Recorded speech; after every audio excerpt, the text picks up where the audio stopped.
है। शाम 5 बजे बजती है सवालों की घंटी और लगती है वो पंचायत जहां मुद्दे टलते नहीं और कोई जवाब अधूरा नहीं रहता। आपको इतना बुरा लगा सवाल, मैं इसको दूसरे तरीके से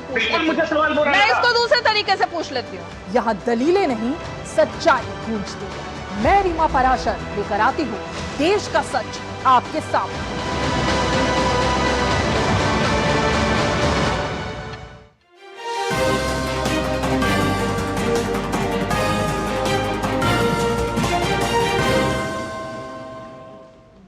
नमस्कार, आप देख रहे हैं डीडी न्यूज। मैं हूं आंचल। आगे बढ़ने से पहले एक नजर सुर्खियों की तरफ। स्टार्टअप इंडिया कार्यक्रम के 10 साल पूरे। प्रधानमंत्री नरेंद्र मोदी आज स्टार्टअप जगत से जुड़े लोगों से करेंगे बातचीत। प्रधानमंत्री ने कहा, भारतीय युवा स्टार्टअप्स में बना रहे हैं नए रिकॉर्ड।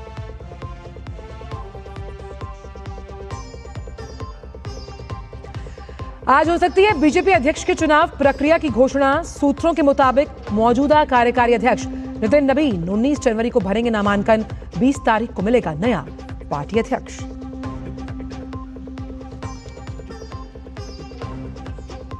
मार्च में बीएमसी समेत 29 नगर निकायों के लिए वोटों की गिनती जारी। अधिकतर इलाकों में महायुति को बढ़त। दांव पर ठाकरे ब्रदर्स और कांग्रेस की साख।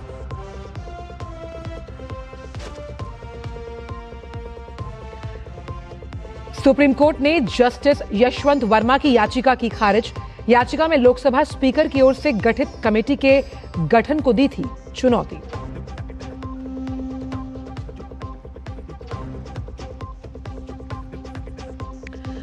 और खेल की खबरों में ऑस्ट्रेलियन ओपन का ड्रॉ घोषित।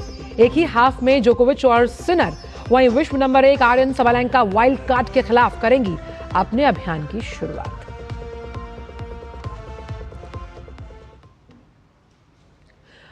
और अब जान लेते हैं इन सभी खबरों को विस्तार के साथ।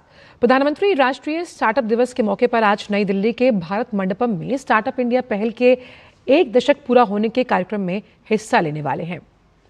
इस दौरान वो सक्रिय स्टार्टअप इकोसिस्टम के सदस्यों के साथ बातचीत करेंगे। इस दौरान कुछ चुने हुए स्टार्टअप प्रतिनिधि अपनी उद्यमी यात्रा के अनुभव भी इस मंच से साझा करने वाले हैं।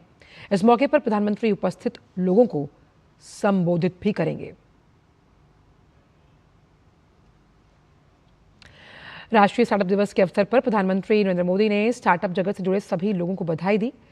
पीएम मोदी ने सोशल मीडिया प्लेटफॉर्म एक्स पर लिखा ट्वीट के माध्यम से, राष्ट्रीय स्टार्टअप दिवस के अवसर पर स्टार्टअप जगत से जुड़े सभी लोगों को हार्दिक शुभकामनाएं। आज का दिन विशेष है क्योंकि स्टार्टअप इंडिया की स्थापना को 1 दशक पूरा हो गया। ये दिन हमारे लोगों, विशेषकर युवाओं के साहस, नवाचार की भावना, उद्यमशीलता के उत्साह का जश्न मनाने का दिन है, जिन्होंने वैश्विक स्टार्टअप जगत में भारत के उत्थान में महत्वपूर्ण योगदान दिया है। स्टार्टअप परिवर्तन के ऐसे इंजन हैं जो हमारी अर्थव्यवस्था और समाज के भविष्य को आकार दे रहे हैं। ये हमारे ग्रह के सामने आने वाली चुनौतियों का समाधान करने और साथ ही लोगों के लिए अवसर पैदा करने में असाधारण कार्य कर रहे हैं। मुझे उन सभी लोगों पर गर्व है जिन्होंने बड़े सपने देखने का साहस किया, पारंपरिक मानदंडों को चुनौती दी, जोखिम उठाए, अपने स्टार्टअप के माध्यम से परिवर्तनकारी प्रभाव डाले। भारत सरकार भारत के स्टार्टअप इकोसिस्टम को और मजबूत करने के लिए सभी हितधारकों के साथ मिलकर काम कर रही है। भारत द्वारा शुरू की गई सुधार पहल ने स्टार्टअप्स के लिए अंतरिक्ष, रक्षा और अन्य क्षेत्रों में कदम रखने के लिए अनुकूल वातावरण तैयार किया, जो पहले अकल्पनीय था। मुझे गर्व है कि हमारे स्टार्टअप आत्मनिर्भर भारत के निर्माण में महत्वपूर्ण भूमिका निभा रहे हैं।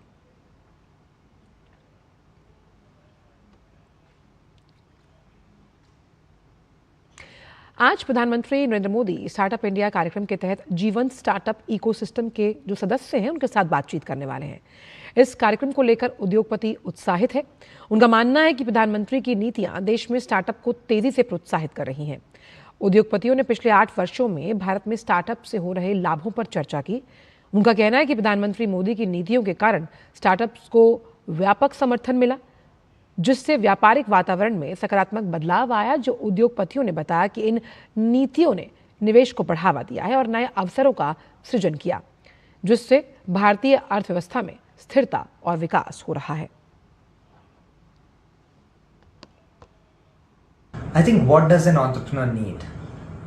An opportunity, the macro that is favorable. India has lots of that, and a little bit of encouragement, because there are a lot of naysayers who will tell you that this cannot be done, this is not the way to do things, things have been done differently. But I think what we have seen in the Indian ecosystem, especially since the Prime Minister took charge and brought spotlight on Startup India, is something that is very, very monumental, and something that is a key instrument in putting India on the startup map of the world today. I think just this what sounds like a small thing, that a slogan called Startup India, actually catalyzed the entire ecosystem. I mentioned to Honorable Prime Minister that my mother for the longest time thought that pursuing entrepreneurship was a bad decision. And it was probably because some of my friends convinced me to do entrepreneurship, which is probably not the right thing to do. But the first time when the Prime Minister talked about me in Startup India, I think my mom sent me a message, you must be doing something right, of course in Hindi. So I was telling our Honorable Prime Minister that while there are many professional growth that startups in India have benefited by his policies, but I have personally also benefited, because my mom is now okay with me to pursue entrepreneurship and not troubled about it. Honorable Prime Minister Modi ji for last many years has been talking about a digital India, a startup India, and at this event basically it was a showcase for all of India's kind of leading digital indigenous tech platforms and products. He is inspiring the youngsters, and he is inspiring this next generation to build digital technologies and platforms. This will have incredible impact. Who's focused on not just giving a vision, but also executing. So I really say that Honorable Prime Minister is our visionary CEO of India. Prime Minister took over in 2014, India's startup ecosystem has been thriving, and we are well on our way to become the startup capital of the world. The number of registered startups in India have grown to massive 73,000 this year. We now have more than 100 unicorns and growing. All of this was never possible without PM's vision.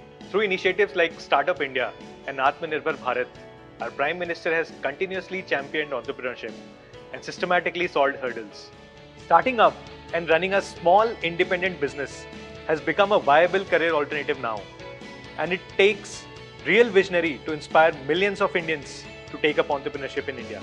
When you hear our Honorable PM speak up about all things startup, you can see his real enthusiasm.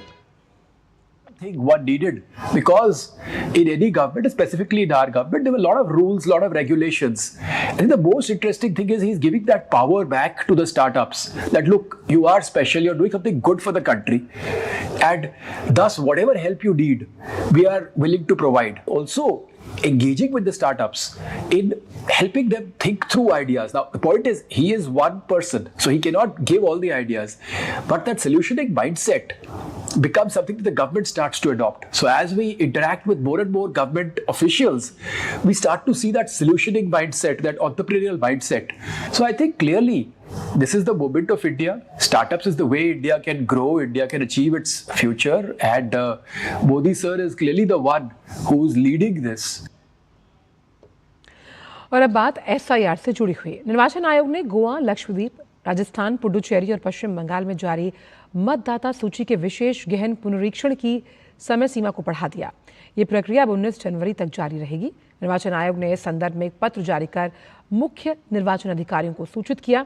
आयोग ने निर्देश दिया कि मुख्य कार्यकारी अधिकारी दावा और आपत्ति की बढ़ी हुई अवधि के बारे में व्यापक प्रचार प्रसार सुनिश्चित करें, ताकि अधिक से अधिक लोग इस प्रक्रिया में भाग लें। और इस वक्त की बड़ी खबर आ रही है, जहां भाजपा अध्यक्ष के चुनाव की घोषणा हुई और 19 जनवरी को इस अध्यक्ष पद के लिए नामांकन भरा जाएगा। यानी कि एक अरसे बाद जिस तारीख का इंतजार किया जा रहा था, उस तारीख की घोषणा कर दी गई है। 19 जनवरी को 2 बजे से ये नामांकन किया जाएगा और भाजपा के जो इस वक्त के कार्यकारी अध्यक्ष हैं नितिन नबीन, वो नामांकन करेंगे। 4 बजे इस नामांकन की प्रक्रिया को अंजाम दिया जाएगा। 4 बजे नामांकन पत्रों की जांच होगी और 20 जनवरी को भाजपा का अध्यक्ष कौन बनेगा, इस नाम की घोषणा की जाएगी। बड़ी खबर, जहां भाजपा के कार्यकारी अध्यक्ष नितिन नबीन करेंगे नामांकन और 19 तारीख को नामांकन पत्रों की जांच की जाएगी। 20 जनवरी को भाजपा के अध्यक्ष के नाम की घोषणा।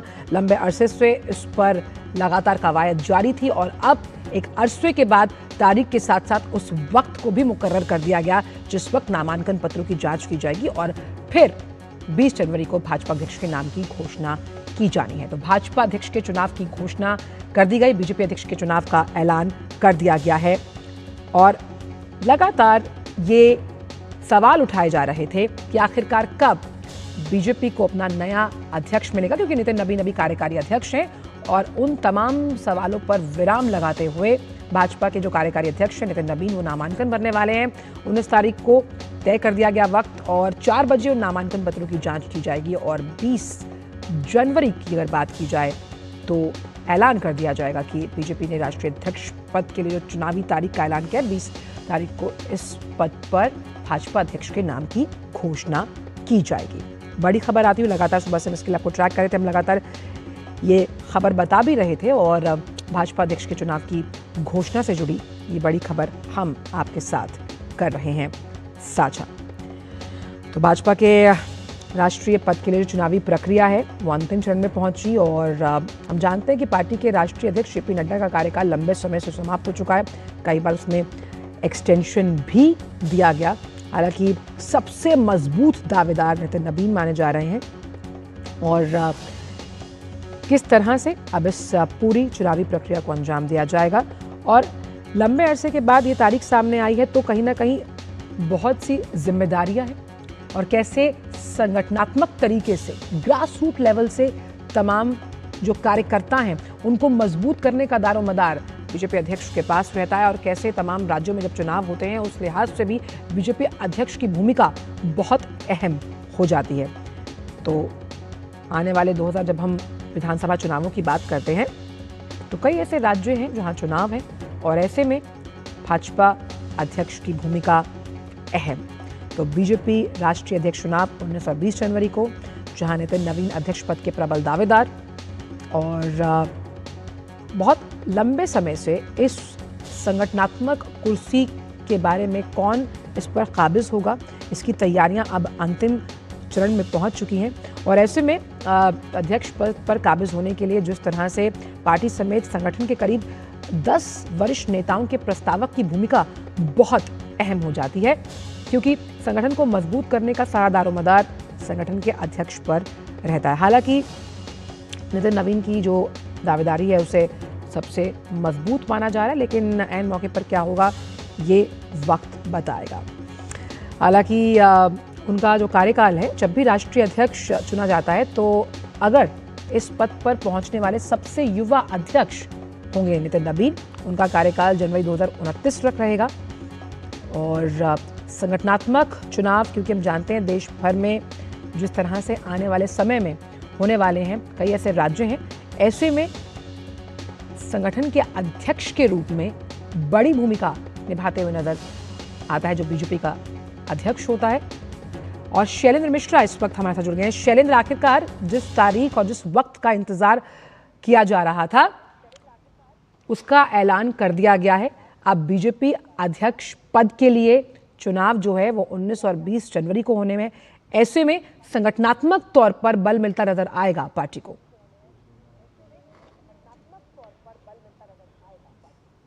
निश्चित तौर पर देखिए, ये बात पहले ही सामने आ गई थी कि मकर संक्रांति के बाद बीजेपी अपने राष्ट्रीय अध्यक्ष के चुनाव प्रक्रिया को लेकर आगे बढ़ेगी और 19 तारीख को नामांकन प्रक्रिया शुरू होगी और 20 को अगर एक ही नामांकन होता है तो औपचारिक ऐलान कर दिया जाएगा। ये हम सब जानते हैं कि ये प्रक्रिया है। नितिन नबीन जो कार्यकारी अध्यक्ष हैं वो 19 जनवरी को नामांकन करने जा रहे हैं, उनके प्रस्तावकों के नाम तैयार हो रहे हैं और 20 तारीख को भव्य समारोह में उनकी राष्ट्रीय अध्यक्ष के तौर पर ताजपोशी होने जा रही है। लेकिन उससे पहले की जो प्रक्रिया है जिसमें चुनाव अधिकारी दिनांक यानी डेट का ऐलान करते हैं जिस दिन कोई नामांकन कर सकता है। राज्यों में राष्ट्रीय परिषद के सदस्यों का चुनाव हो चुका है और आज वो पूरी सूची दिखाई गई।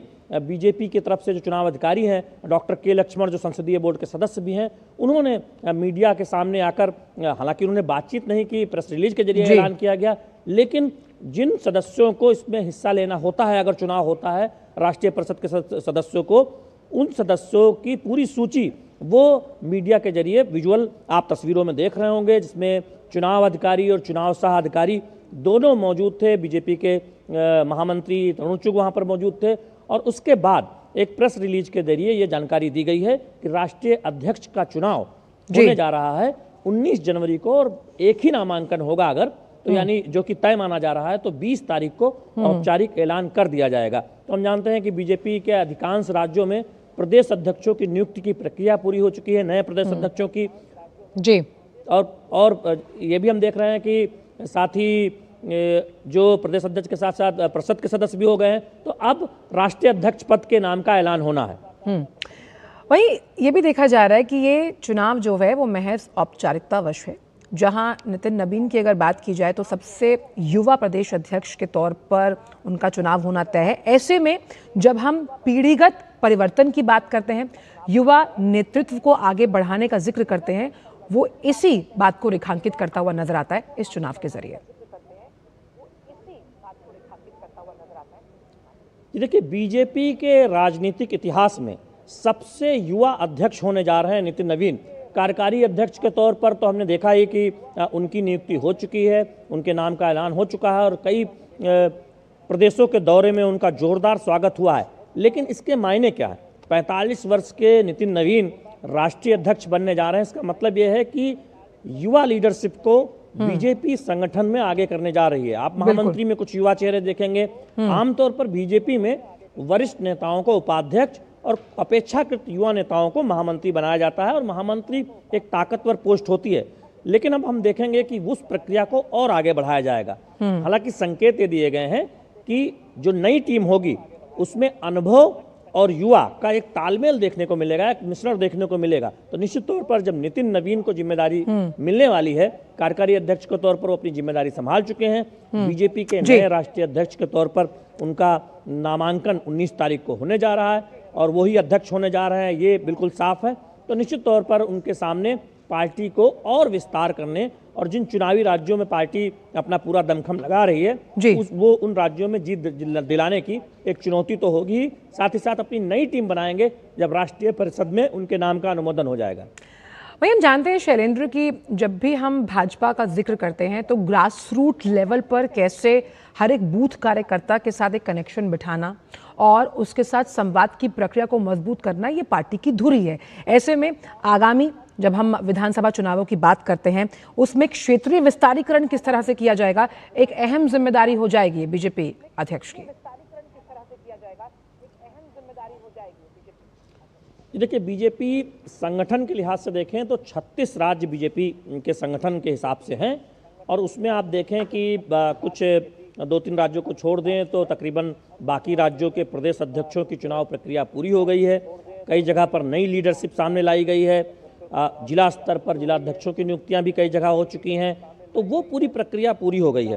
राष्ट्रीय परिषद में अनुमोदन के बाद जिसमें बीजेपी के जो सदस्य होते हैं परिषद के वो शामिल होते हैं, देश भर से बीजेपी के शासित राज्यों के मुख्यमंत्री शामिल होते हैं, बड़े नेता शामिल होते हैं और उसमें जो राष्ट्रीय अध्यक्ष बनते हैं जिनका संसदीय बोर्ड में हम जानते हैं कि अनुमोदन होता है, उसके बाद स्वागत उनका होता है राष्ट्रीय परिषद में, वहाँ अनुमोदन होता है। फिर पार्टी राज्यवार अपनी रणनीति को आगे बढ़ाती है। कई प्रदेश के आप देखेंगे कि प्रदेश प्रभारी बदलते हुए नजर आएंगे, संगठन प्रभारियों में बदलाव होगा और सबसे बड़ी बात कि नई टीम का गठन होगा। जब राष्ट्रीय अध्यक्ष कोई बनता है तो वो अपनी टीम का गठन करता है, उस टीम से छाप दिखती है, भविष्य का दृष्टिकोण दिखता है कि कितनी, और इसीलिए शैलेंद्र मानते हैं कि सामने लाने की तैयारी है। तो नितिन नवीन को बहुत नॉन कॉन्ट्रोवर्शियल और साथ ही साथ बहुत ही फोकस्ड राजनेताओं में गिना जाता है और ऐसे में जब वो छत्तीसगढ़ के प्रभारी थे तो किस तरह से उन्होंने संगठन को मजबूत किया, जो फ्रैक्शनिज्म था उसको कहीं ना कहीं दबाया, तो इसी की छाप छोड़ते हुए जिस तरह के कार्यों के निर्वहन की उम्मीद उनसे की जा रही है, लगता है वो खरे उतर पाएंगे। बहुत बहुत शुक्रिया आपका शैलेंद्र इन तमाम जानकारियों को हमसे साझा करने के लिए। वक्त जोर से ब्रेक का, ब्रेक के उस पार भी खबरों का सिलसिला रहेगा जारी। आप देखते रहिए DD न्यूज़।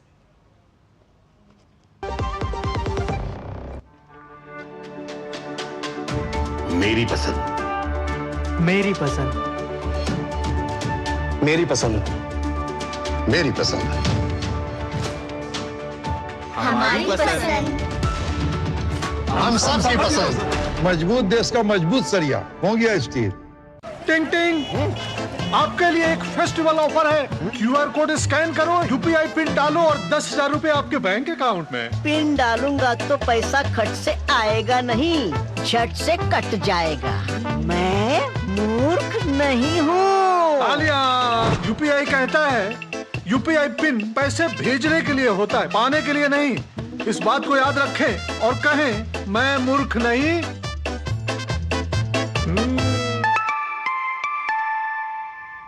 जाइए आप भी किसी का टेस्ट लीजिए। ब्रेक के बाद सभी का स्वागत। और बात करते हैं महाराष्ट्र की, जहां की 29 महानगर पालिकाओं की मतगणना सुबह 10 बजे से ही शुरू हो गई। BMC की बात करें तो रुझानों में अब तक BJP 17, शिवसेना UBT 9, शिवसेना शिंदे 5, मनसे की अगर बात की जाए 1, कांग्रेस 3 सीटों पर आगे है। वहीं बात चंद्रपुर शहर महानगर पालिका की करें तो BJP 9 सीटों पर आगे और कुछ सीटों पर ही कांग्रेस टक्कर देती हुई दिखाई दे रही है।